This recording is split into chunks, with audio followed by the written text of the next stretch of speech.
सच है विपत्ति जब आती है, कायर को ही दहलाती है। सूरमा नहीं विचलित होते, क्षण एक नहीं धीरज खोते। विघ्नों को गले लगाते हैं, कांटों में राह बनाते हैं। सच है विपत्ति जब आती है, कायर को दहलाती है। जी हाँ दोस्तों, जैसा कि आप देख रहे होंगे, जो हमने आपको अभी कविता सुनाई, इसके बाद आप मोटिवेट हो गए होंगे, मतलब आपके अंदर प्रेरणादायी भाव जागृत हुए होंगे। आज का हमारा टॉपिक यही है, आपके अंदर जो भाव जागृत होते हैं उन्हीं भाव को आज हम पढ़ने वाले हैं। दोस्तों, आपका सबसे विस्टा क्लासेस पे बहुत बहुत स्वागत है। आज का टॉपिक है हमारा रस। जो अभी हमने आपको कविता सुनाई, इसने आपको उत्साहित कर दिया। जैसे आपने मोटिवेशनल कविता सुनी, आपके अंदर मोटिवेशन आ गया। अगर आपको कोई गाली दे तो आपके अंदर क्रोध आ जाएगा। दोस्तों, आज इन्हीं भावों को हम पढ़ने वाले हैं। इसे हिंदी में कहते हैं रस। आइए दोस्तों, रस की संस्कृत में परिभाषा, जैसा कि आप जानते हैं भरत मुनि के द्वारा नाट्य शास्त्र लिखा गया, उन्होंने रस की परिभाषा काफ़ी अच्छी दी हुई है। तो संस्कृत में ये श्लोक के माध्यम से हम आपको बताते हैं, रसस्यते आस्वादते इति रसः, अर्थात जिसके माध्यम से आपको स्वाद की प्राप्ति हो। जैसे स्वाद का अर्थ होता है, आप हताश और निराश बैठे हुए थे, हमने आपको मोटिवेशनल कविता सुनाई, आप मोटिवेट हो गए, तो इसे कहते हैं, जो हमने आपको मोटिवेट किया, आपके अंदर हमने एक रस की जागृत की, जिसे उत्साह के नाम से जानते हैं। आपके अंदर उत्साह जागृत हुआ और आप पढ़ाई के लिए तैयार हो गए। तो दोस्तों, इसी को कहते हैं रस। वह व्यक्ति जो आपको अपने शब्दों के द्वारा, अथवा कोई किताब हो सकती है, कोई भी माध्यम हो सकता है, जो आपको उत्साहित कर दे, आपको क्रोधित कर दे, आपको आपके अंदर श्रृंगारिक भाव की जागृत कर दे, तो दोस्तों इन्हीं को कहते हैं रस। आइए आज दोस्तों हम A to Z रसों के बारे में पढ़ते हैं। अब आइए दोस्तों देखते हैं रसों के प्रकार और रसों के अंग। सबसे पहले हम अंतर समझते हैं कि रसों के अंग क्या होते हैं और रसों के प्रकार क्या होते हैं। तो दोस्तों, जैसे अगर किसी व्यक्ति के अंदर आप क्रोध उत्पन्न कर दे रहे हैं तो वैसे रौद्र रस कह रहे हैं। किसी व्यक्ति के अंदर आप देखेंगे, अगर किसी पुरुष के अंदर स्त्री को देख के श्रृंगारिक भाव उत्पन्न हो रहा है, प्रेम उत्पन्न हो रहा है, तो उसे कहेंगे श्रृंगार रस। उत्साह से परिपूर्ण कविता सुनकर कोई व्यक्ति युद्ध के लिए तैयार हो जाता है तो आप वीर रस देखेंगे। तो कहने का मतलब है दोस्तों, जो हमारे शरीर के अंदर जितने अलग अलग भाव उत्पन्न होते हैं, उन्हीं के आधार पर हम रसों को विभाजित करते हैं। जैसे श्रृंगारिक भाव की उत्पत्ति हो रही है, जिसे प्रेम कहते हैं, तो आपको देखेंगे वह श्रृंगार रस। हास्य रस की प्रधानता है तो हास्य रस। अगर आपके अंदर क्रोध की प्रधानता है तो वह रौद्र रस हो जाएगा। तो आप देखेंगे इस आधार पे आपके शरीर के अंदर जो अलग अलग भाव आ रहे हैं, उन भावों को आधार पे रसों को 9 प्रकारों में विभाजित किया गया है। हम इनके 9 प्रकार देखेंगे, विस्तार से देखेंगे। और रस के अंग क्या होते हैं? रस के अंग का मतलब, जैसे आप कोई एक रस उठा लीजिए, जैसे हमने यहां पर उठाया श्रृंगार रस। श्रृंगार रस, अब श्रृंगार रस का स्थायी भाव क्या होगा? जैसे हम बोलते हैं रति, तो ये स्थायी भाव, विभाव, अनुभाव, संचारी भाव, ये क्या बला है, ये आपके समझ में नहीं आती है। तो आज के बाद ये आपको प्रॉब्लम नहीं करेगा, आपके दिमाग में बिल्कुल बैठ जाएगा। ये स्थायी भाव, विभाव, अनुभाव, संचारी भाव होता क्या है। सबसे पहले मान लीजिए श्रृंगार रस में हमने ले लिया भक्ति को, ले लिया। भक्ति भी एक श्रृंगार रस का प्रकार है।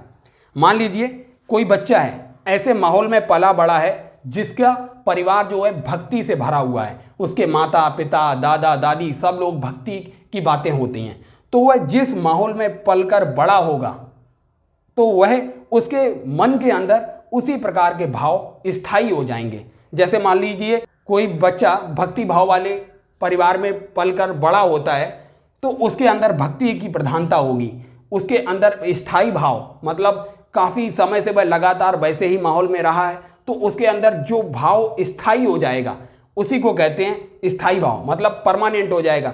स्थायी भाव को जो जागृत करने वाले भाव होते हैं उन्हें विभाव कहते हैं। मान लीजिए एक बच्चा है, ये भक्ति भाव वाले परिवार में पलकर बड़ा हुआ है और इसे रामचरितमानस पढ़ना बहुत पसंद है, ठीक है। अब ये ट्रेन में यात्रा कर रहा था, 3 लोग मिलकर रामचरितमानस पर चर्चा कर रहे थे, तो ये इस व्यक्ति का स्थायी भाव क्या था? रामचरितमानस पढ़ना, राम की भक्ति स्थायी भाव था, क्योंकि ये वैसे ही क्योंकि इसको परिवार से वैसे ही संस्कार मिले थे। तो अब ये लोग जो रामचरितमानस पर चर्चा कर रहे हैं, ये इसके स्थायी भाव को जागृत कर देंगे। क्यों? क्योंकि इसका स्थायी भाव भक्ति था। इन लोगों ने भक्ति की चर्चा करके इसके स्थायी भाव को जागृत कर दिया। मतलब स्थायी भाव को जागृत करने वाले जो भाव होते हैं, जो लोग होते हैं, कोई भी हो सकते हैं, उन्हीं को कहते हैं विभाव। अब ठीक है, विभाव। अब आप बताइए, जब यह इस बच्चे के अंदर ये भाव जागृत हो जाएंगे तो ये दो प्रकार से व्यवहार करेगा, एक तो मानसिक रूप से और दूसरा शारीरिक रूप से। इसने जो रामचरितमानस की चौपाई और दोहे याद करके रखे हुए हैं, वो मानसिक रूप से इसके दिमाग में गूंजेंगे और वह शारीरिक रूप से मुख से उन पर चर्चा करेगा। तो कहने का मतलब, रामचरितमानस पढ़ना इसका स्थायी भाव था। इस स्थायी भाव को कुछ लोगों ने, कुछ बातों ने मिलकर इसको जगा दिया, इसे विभाव कहते हैं। और जो भाव इसके जागे, उसने दो तरीके से व्यवहार किया, मानसिक और शारीरिक रूप से, इसे अनुभाव कहते हैं।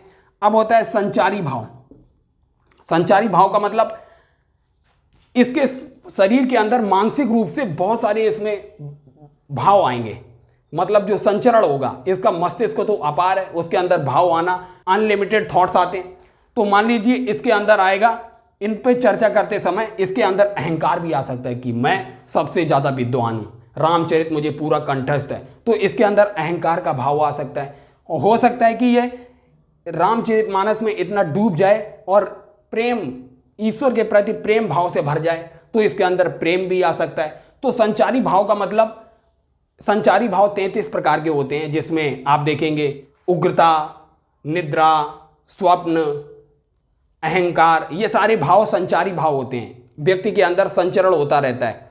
तो कहने का मतलब, स्थायी भाव आपके संस्कारों से जो मिले हुए आपके भाव हैं, उन्हीं को कहते हैं स्थायी भाव। स्थायी भाव को जागृत जो करते हैं, उसे कहते हैं विभाव। और जो स्थायी भाव होते हैं वह दो प्रकार से जागृत होते हैं, मानसिक और शारीरिक रूप से, इन्हें अनुभाव कहते हैं। और इन स्थायी भाव के जागृत होने से व्यक्ति के अंदर कई प्रकार के भाव जागृत होते रहते हैं, तो इसे कहते हैं संचारी भाव। तो ये होते हैं भाव, रसों के प्रकार, और हर रस का अलग अलग स्थायी भाव होगा। अब आइए समझते हैं रस के प्रकार और उनके भाव। अब आइए दोस्तों देखते हैं रसों के प्रकार। रसों के कुल 9 प्रकार हैं। आइए हम देखते हैं। सबसे पहले श्रृंगार रस। श्रृंगार रस का स्थायी भाव रति होता है। मतलब आप देखेंगे, अगर प्रेमी और प्रेमिका के बीच आप देखेंगे जो भाव उत्पन्न होते हैं, उन्हें कहते हैं श्रृंगार रस।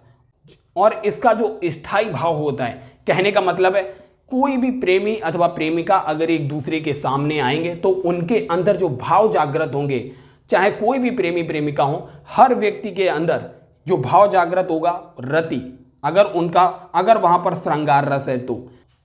ऐसे ही देखेंगे आप हास्य रस। हास्य रस का मीन्स, अगर हम आपको कोई हास्यास्पद कविता सुनाएं तो आप हंसेंगे। कहने का मतलब, सारे संसार में हम किसी को भी अगर वह हास्यास्पद कविता सुनाएंगे तो सभी लोग हंसेंगे। कहने का मतलब वह स्थायी भाव है। हास्य रस का स्थायी भाव क्या होगा? हंसना। ऐसे ही वीर रस का स्थायी भाव होगा वीरता। चढ़ चेतक तलवार उठा करता था भूतल पानी को, महाराणा प्रताप सर काट काट करता था सफल जवानी को। तो इस कविता के बाद वीर रस की उत्पत्ति होगी। करुण रस, हे खग मृग हे मधुकर श्रेणी, तुम देखी सीता मृग नैनी। यहां पर राम लताओं से, मृगों से पूछ रहे हैं कि आपने सीता को देखा है। यहां पर करुण रस है। वहीं आप देखेंगे, अगर आप किसी भी चीज को, ऐसी वस्तु को देखकर अथवा किसी शत्रु को देखकर आपके अंदर क्रोध उत्पन्न हो जाता है तो उसे कहते हैं रौद्र रस। अगर आप देखेंगे, अगर किसी वस्तु को देखकर आपके अंदर घृणा का भाव उत्पन्न हो रहा है, घृणा का भाव उत्पन्न होता है, तो उस समय जो रस की उत्पत्ति होती है उसे कहते हैं विभत्स रस। और किसी भी वस्तु को देखकर अगर आपके अंदर विस्मय होता है, आश्चर्य होता है, यहाँ वहाँ दो बालक देखा, जैसे माता कौशल्या ने पलना में बालक को देखा और वहां पर बैठे हुए भी बालक को देखा, तो माता आश्चर्य से भर गई। तो इस समय जो भाव उत्पन्न हुआ तो उसे कहते हैं अद्भुत रस। वहीं आप देखेंगे भयानक, अगर किसी वस्तु को देखकर अथवा कोई कहानी सुनकर अथवा कोई कविता सुनकर अगर आपके अंदर भय उत्पन्न हो रहा है तो उस समय जो रस उत्पन्न होगा उसे कहेंगे भयानक रस। वहीं आप देखेंगे, अगर आपके अंदर, जैसे कोई शमशान घाट में किसी व्यक्ति की अंत्येष्टि के लिए जाता है, उस व्यक्ति के अंदर संन्यास का भाव जागृत हो जाता है, उस व्यक्ति के अंदर संसार मिथ्या है ऐसे भाव जागृत हो जाते हैं, उसी को कहते हैं शांत रस। निर्वेद का अर्थ होता है उस व्यक्ति के अंदर संसार से अनुरक्ति जो थी वह हट जाती है, उस समय शांत रस की उत्पत्ति होती है। तो श्रृंगार रस प्रेमी अथवा प्रेमिका के एक दूसरे को देखकर जो उनके अंदर प्रेम का भाव जागृत होता है उसे श्रृंगार रस कहेंगे। इसी में अगर कोई भक्त की अपने प्रभु के प्रति भक्ति जो होती है वह भी उसका भी स्थायी भाव रति होता है, ईश्वर के प्रति प्रेम होता है, तो वहाँ भी भक्ति श्रृंगार रस होता है। हास्य रस, अगर किसी भी कहानी कविता को सुनकर आप अथवा किसी वस्तु को देखकर आपके हृदय में हंसने का भाव उत्पन्न हो रहा है तो वहाँ हास्य रस होगा। कोई कविता अथवा किसी वस्तु को देखकर अगर आपके अंदर वीरता का भाव उत्पन्न हो रहा है तो वहाँ वीर रस। अगर किसी वस्तु को देखकर अथवा किसी से वियोग होने के बाद आपके हृदय में जो शोक का भाव उत्पन्न होगा वहाँ करुण रस होगा। किसी वस्तु अथवा किसी व्यक्ति को देखकर आपके अंदर क्रोध उत्पन्न हो रहा है तो वहाँ रौद्र रस। किसी व्यक्ति अथवा वस्तु अथवा कोई बात से अगर आपको घृणा हो रही है, घृणा का भाव आ रहा है तो वहाँ पर विभत्स रस होगा। और किसी वस्तु को देखकर अगर आपके अंदर आश्चर्य हो रहा है, विस्मय हो रहा है तो वहाँ अद्भुत रस होगा। और किसी वस्तु अथवा व्यक्ति को देखकर आपके अंदर भय उत्पन्न हो रहा है तो वहाँ भयानक रस। और किसी वस्तु जैसे शमशान घाट पर जाने के बाद व्यक्ति के अंदर संन्यास का भाव जागृत हो जाता है, संसार मिथ्या है ऐसे भाव जागृत हो जाते हैं तो वहाँ शांत रस उत्पन्न होता है। अब आइए दोस्तों देखते हैं अलंकार। अलंकार की अगर हम आपको परिभाषा बताएं तो काव्य की शोभा बढ़ाने वाले शब्दों को अलंकार कहते हैं। अब आइए समझाते हैं आपको। जैसे एक हम पंक्ति बोले, कनक कनकतय सौ गुनी मादकता अधिकाय, अर्थात एक कनक का अर्थ है सोना और दूसरे कनक का अर्थ है धतूरा। अगर हम दूसरे वाले कनक की जगह धतूरा शब्द प्रयोग करें, कनक धतूरा तय गुनी मादकता अधिकाय, तो आप देखेंगे ये ऑड लग रहा है, मतलब ये जो पंक्ति है सही नहीं लग रही है। तो अगर हम धतूरे की जगह कनक शब्द का प्रयोग कर रहे हैं इसका मतलब हमारी जो पंक्ति है उसकी सुंदरता बढ़ रही है। पंक्तियों से मिलके बनता है काव्य। तो बस काव्य की शोभा बढ़ाने वाले शब्दों को ही अलंकार कहते हैं। जैसे कनक कनकतय सौगुनी मादकता अधिकाय, तो बस दोस्तों इसी को कहते हैं अलंकार। अब ये दो प्रकार के अलंकार होते हैं। अलंकारों के पहला अलंकार जो होता है जिसे बोलते हैं शब्दालंकार, और दूसरा प्रकार जो होता है अलंकार का इसे कहते हैं अर्थालंकार। अर्थात ऐसे काव्य जिनमें शब्दों के प्रयोग से काव्य की शोभा बढ़ जाती है वहां शब्दालंकार होता है। जैसे हमने आपको उदाहरण दिया कनक कनकतय सौगुनी मादकता अधिकाय, और जहां पर पंक्तियों के अर्थ से काव्य की शोभा बढ़ जाती है वहां पर अर्थालंकार होता है। अब दोस्तों शब्दालंकार के कई प्रकार होते हैं, जैसे श्लेष अलंकार, अनुप्रास अलंकार और भी प्रकार हैं। और अर्थालंकार के भी कई प्रकार होते हैं, जैसे उत्प्रेक्षा अलंकार, उपमा अलंकार, ये अर्थालंकार के प्रकार हैं। तो आइए अब दोस्तों विस्तार से देखते हैं शब्दालंकार के प्रकार, फिर देखेंगे अर्थालंकार के प्रकार। अब आइए दोस्तों देखते हैं शब्दालंकार के प्रकार। कुछ मुख्य शब्दालंकार के प्रकार हैं, इनको देखते हैं। अनुप्रास अलंकार।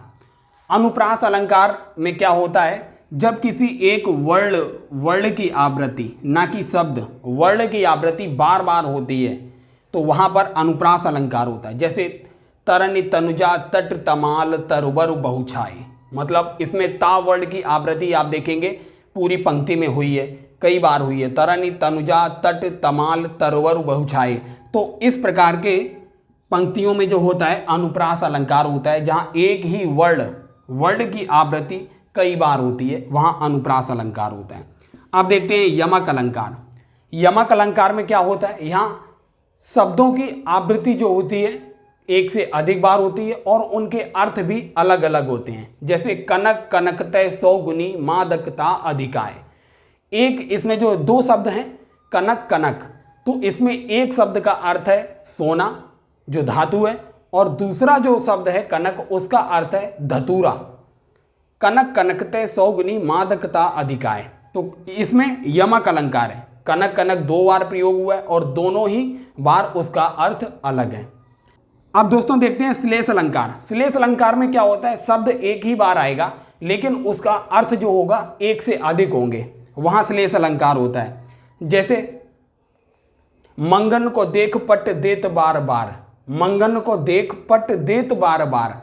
तो जो यहाँ पे पट देत शब्द आया है, पट देत, पट देत का अर्थ होता है किवाड़, जो दरवाजा होता है। मंगन को देख के जो शर्मीली बहू है वो क्या करती है, किवाड़ को बंद करती है। अथवा पट देत का अर्थ एक ये भी हो सकता है, जो घूंघट होता है उसको दे लेती है। तो पट देत के यहाँ दो अर्थ है, मंगन को देख पट देत बार बार। पट देत का अर्थ किवाड़ हो गया, किवाड़ बंद कर लेती है, और दूसरा पट देत का अर्थ हो गया घूंघट। तो श्लेष अलंकार में शब्द एक ही बार आया पट देत, लेकिन उसके अर्थ एक से अधिक है। यमक अलंकार में शब्द बार बार आता है और उसके अर्थ जो होते हैं हर बार अलग होते हैं।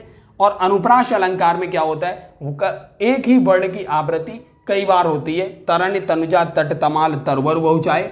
यमक अलंकार का उदाहरण कनक कनकते सौगुनी मादकता अधिकाय।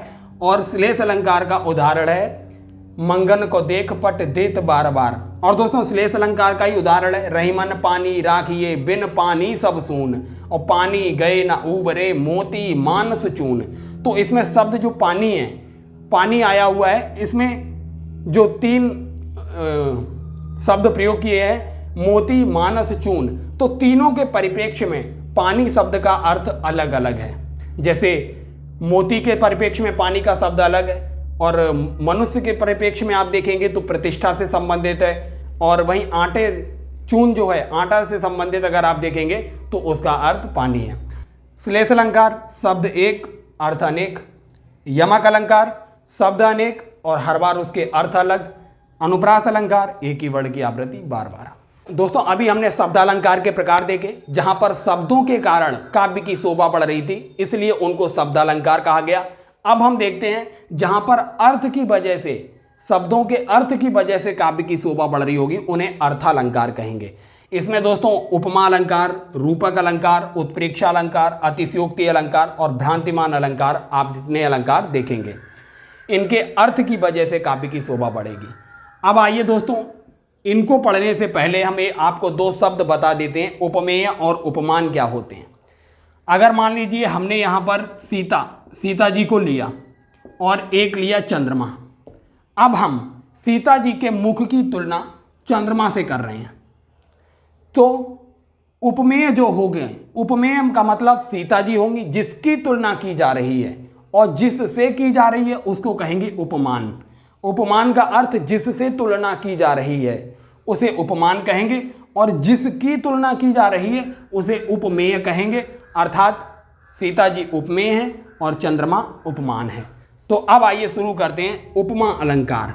उपमा अलंकार का अर्थ होता है यहाँ पर दो वस्तुओं की अत्यंत समानता होने की वजह से उनकी तुलना की जाती है, तो वहां पर होता है उपमा अलंकार। जैसे सीता जी का मुख चंद्रमा के समान है, तो इसमें कौन सा अलंकार है, उपमा अलंकार है। सीता जी के मुख को क्या बताया जा रहा है, चंद्रमा के समान बताया जा रहा है। उन दोनों में अत्यंत समानता होने की वजह से ये उपमा दी जा रही है।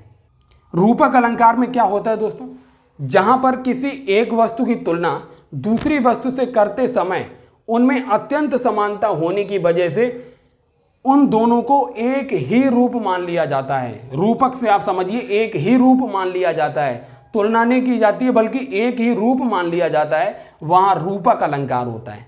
जैसे मैया मैं तो चंद्र खिलौना लए हूं, अर्थात मैया मैं चंद्रमा का खिलौना लाऊंगा, चंद्रमा जैसा खिलौना नहीं लाऊंगा, चंद्र खिलौना लए हूं, अर्थात चंद्रमा खिलौना लाऊंगा। यहां पर चंद्रमा और खिलौने के बीच इतनी गुणों की समानता कर दी गई है कि चंद्रमा को ही खिलौना बना दिया गया है, अर्थात खिलौनों को चंद्रमा का रूप दे दिया गया है, इसीलिए यहां पर रूपक अलंकार है। अब देखते हैं उत्प्रेक्षा अलंकार में क्या होता है, जहां उपमेय में उपमान की संभावना की जाए, संभावना हो, वहां पर होता है उत्प्रेक्षा अलंकार। जैसे सोहत ओढ़े पीतपट श्याम सलोने गात, मनहु नीलमणि शैल पर आतप पर्यो प्रभात, अर्थात भगवान श्री कृष्ण का शरीर को नीलमणि पर्वत की उपमा दी गई है, और उनके ऊपर जो पीला वस्त्र पड़ा हुआ है उसको पीली धूप की संज्ञा दे दी गई है।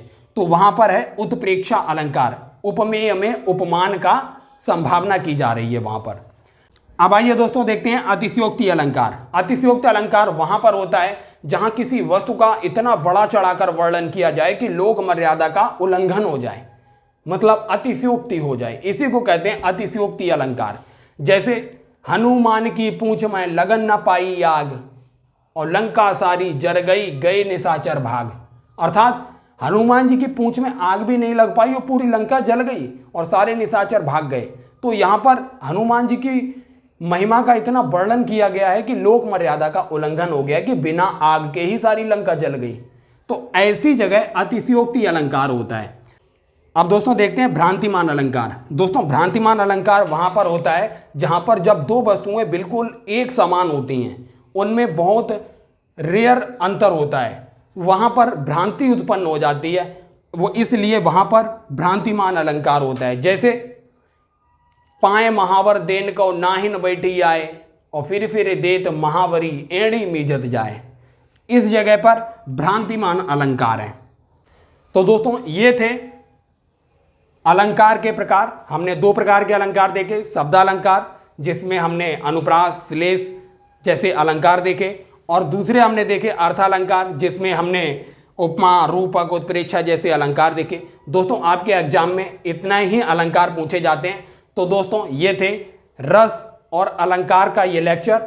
आप बताइए कमेंट सेक्शन में ये लेक्चर आपको कैसा लगा, और आगे भी इसी तरीके की वीडियो आपको मिलती रहेगी। सक्सेस विस्टा क्लासेस चैनल को सब्सक्राइब करते रहिए और ज़्यादा से ज़्यादा शेयर करते रहिए। Thank you.